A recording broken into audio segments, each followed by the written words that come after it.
Ladies and gentlemen, and welcome to Eerie Hour with Erich. For those who wish to hear tales of the strange, the macabre, and various urban legends,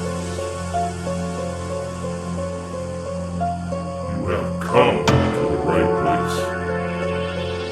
Tonight, join us around the fire as Erich reads a spine-tingling tale for your entertainment. Prepare to be scared, for this is Eerie Hour with Erich. And now, ladies and gentlemen, here is your host, Erich. Good evening, everyone, and welcome to Eerie Hour with Erich. I'm your host, Eerie Erich, and once again, welcome to Around the Fire, where we tell scary stories of the strange, the macabre, and various urban legends. And yes, what a great feeling it is to be back in front of the camera, outside in my fire pit, to entertain all you lovely people watching on YouTube right now. Well, in honor of St. Patrick's Day, which, by the way, slanche everybody, I've decided to dig deep into the vault of Irish folklore and ghost stories to see what I can dig up. Tonight's tale deals with a haunted cottage in Northern Ireland that, according to one family that lived there in the early 20th century, is haunted by poltergeists. Tonight's tale comes from the website emeraldisle.ie and is called The Haunting of Cooneen House. But first, as always, I need my glasses so I can read the bloody text. There we go. The Haunting of Cooneen House. The old house in Cooneen is much spoken of even today, its dark legend stretching back into the mists of time. Some say it is a ghost living there, others say a devil. But rumors go back further into the darkness of elder years, to the old gods of Ireland and the dark rites that were celebrated in their name. The house in Cooneen first entered in the modern storybook of haunted houses back in the 1910s, when a family going by the name Murphy lived there.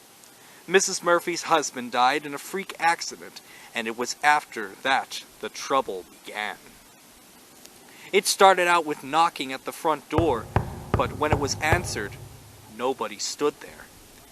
Then they heard heavy footsteps pacing the hayloft that had only one way in, but nobody could be found above.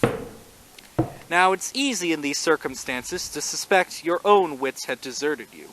So Mrs. Murphy got the neighbors in to have a listen, and sure enough, they also heard the windows being rattled and the doors being banged, as though something was demanding entrance.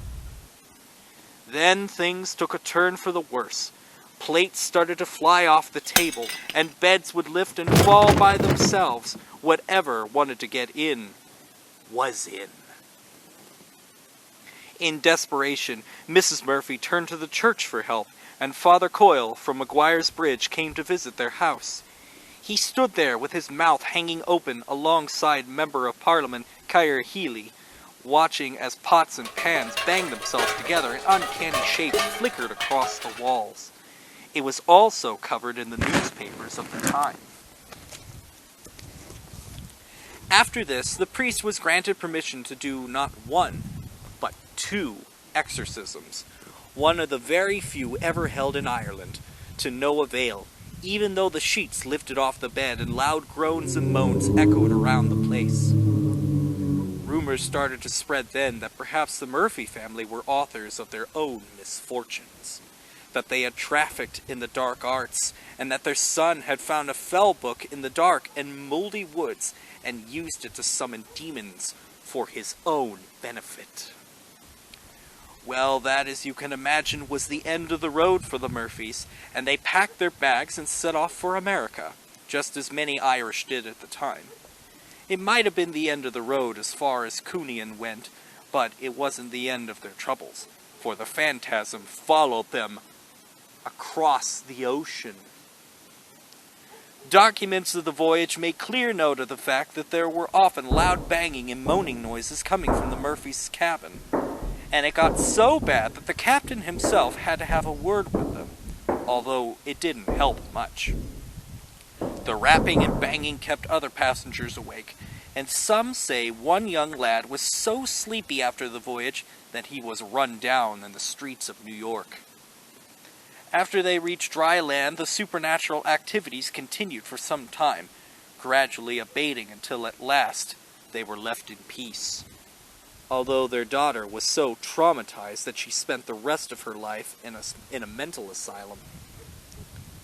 Cooneen House has since attracted many visitors and curious sightseers, but my advice is to stay well clear of it. Eerie flickering witch lights are said to move inside and out of the house. The forest above grows in an unnatural way. Back in the 1960s, a troop of fine, strapping young men in a passing show band were sent running from the premises as fast as their legs could carry them. And they won't speak of what happened either. There's talk of difficulty breathing and inexplicable accidents happening, as well as sightings of old men and women who vanish when you turn your back. Walk the length and breadth of Ireland, but stay not a night in Cooneen House. Well, ladies and gentlemen, that was a very chilling tale indeed, as cold as this night air. And speaking of which, I must be off. Ladies and gentlemen, thank you so much for tuning into this episode of Eerie Hour with Erich. If you like this episode, please feel free to share with your friends, your family, your co-workers, and whoever you interact with. Don't forget to like and subscribe, and also hit the notification bell so you can receive all updates of new Eerie Hour with Erich videos. And also, don't forget to like us on both Facebook and Instagram. But before I leave, my friends, let me say this. Dreams can become reality, but at the same time, dreams can become nightmares.